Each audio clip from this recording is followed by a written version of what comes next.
வணக்கம். சற்று முன் கிடைக்கப்பெற்ற மிக மிக முக்கியமான செய்தி ஒன்று வெளியாகியுள்ளது. சி.வி. சண்முகம் அவர்கள் எடப்பாடி பழனிசாமியின் பெயரை தவிர்த்து சட்டப்பேரவையில் தங்களுக்கு தேவையான நிதிகள் மற்றும் எங்களது தொகுதியில் உள்ள பிரச்சனைகள் பற்றி சட்டப்பேரவையில் சி.வி. சண்முகம் அவர்கள் பேசியிருப்பது எடப்பாடி பழனிசாமி அவர்களை தற்பொழுது வரை எதிர்த்து கொண்டுதான் இருக்கின்றார் என்பது நேரடியாக தெரிந்துவிட்டது. அதிமுகவின் அரசியல் களத்தில் எடப்பாடிக்கு எதிராக தற்பொழுது வரை சி.வி. சண்முகம் எதிர்க்கக்கூடிய காரணத்தினால் வருகின்ற இடைத்தேர்தல், உள்ளாட்சி தேர்தல் அனைத்திலும் எடப்பாடி பழனிசாமி அவர்களுக்கு மிகப்பெரிய தலைவலியாக அமையப்போவது உறுதிதான் என்ற தகவலையும் இதன் மூலம் நம்மால் பார்க்க முடிகிறது. 2026 சட்டசபை தேர்தல் அதிமுக எதிர்பாராத பல தோல்விகளை தழுவிய போது கூட அதிமுக ஆளும் கட்சிக்கு இணையாக பதவிகளை பெற்று அமைச்சராகிவிடலாம் என்ற எண்ணம் எடப்பாடி பழனிசாமி அவர்களுக்கு வந்திருக்கக்கூடும். ஆனால் அவர் துணை முதல்வராக வர முடியாது என்று அறிவித்த பின்பு எடப்பாடி பழனிசாமி அவர்கள் அதிமுக ஆட்சியில் இருக்கலாம் அல்லது இல்லாமல் போகலாம்.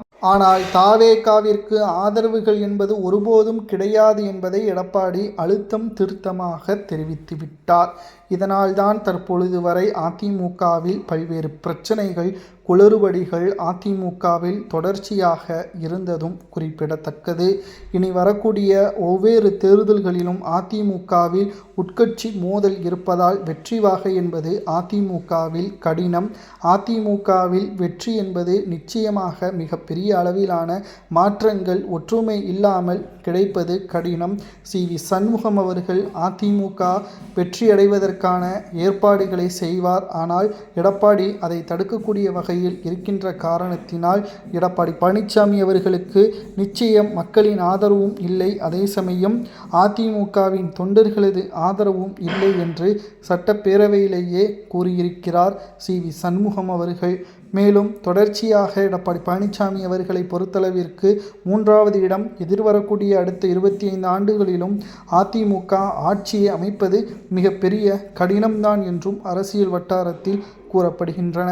மக்கள் எடப்பாடியை வேண்டாம் என்று கூறியதற்கு காரணம் அவரது ஒட்டுமொத்தமான நம்பிக்கையில்லாத செயல்பாடுகளும் சுயநலமும், அவர் மட்டும்தான் அதிமுகவில் பதவியில் இருக்க வேண்டும் என்ற ஆணவமும் அதிமுகவின் உண்மையான தொண்டர்களுக்கு கடுமையான கோபத்தை ஏற்படுத்தியுள்ளது. இதனால்தான் 3வது இடத்திற்கு தள்ளப்பட்டுள்ளார் எடப்பாடி என்ற குற்றச்சாட்டை நிர்வாகிகள் சி.வி. சண்முகம் உள்ளிட்ட பலரும் சட்டப்பேரவையில் கூறியுள்ளனர்.